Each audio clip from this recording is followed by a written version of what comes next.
আজকে রান্না করব মাছের মাথা দিয়ে ডাল। ডাল রান্না করার জন্য এখানে মাছটা আগে ভেজে নেব। মাছের মাথাগুলোকে মরিচের গুঁড়া, হলুদের গুঁড়া, লবণ, জিরা গুঁড়া সব কিছু দিয়ে ভালো করে ভেজে নিয়েছি। তারপর এখানে ফোড়নে দিয়ে দিয়েছি এক টুকরো দারচিনি, 3টে লং, একটা তেজপাতি, পাঁচফোড়ন সব কিছু দিয়ে পেঁয়াজ, আদা, রসুন, কাঁচামরিচ সব কিছু দিয়ে মশলাটাকে ভালো করে ভেজে নিয়েছি। তারপর দিয়েছি টমেটো। টমেটোটাও কিছুক্ষণ ভেজে নিয়ে তারপর এখানে আগে থেকে ধুয়ে রাখা ডালটা দিয়ে দিয়েছি। এখানে মুগ মসুর মিক্স করে নিয়েছি ডাল, আপনারা চাইলে একটাতেও করে নিতে পারেন।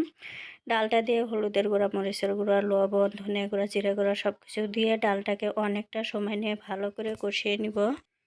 প্রায় 10 থেকে 15 মিনিটের মতো ডালটাকে কষিয়ে নেব। তারপর মাছের মাথাটা দিয়েও আমি ভালো করে ভেঙে ডালটার সাথে কষিয়ে নিয়ে তারপর আমি ঝোলের জন্য পানি দিয়ে দিব। ডালে যে পরিমাণ পানি দিই সেই পরিমাণ পানি দিয়ে নামানোর আগে গরম মশলা দিয়ে নামিয়ে নিব।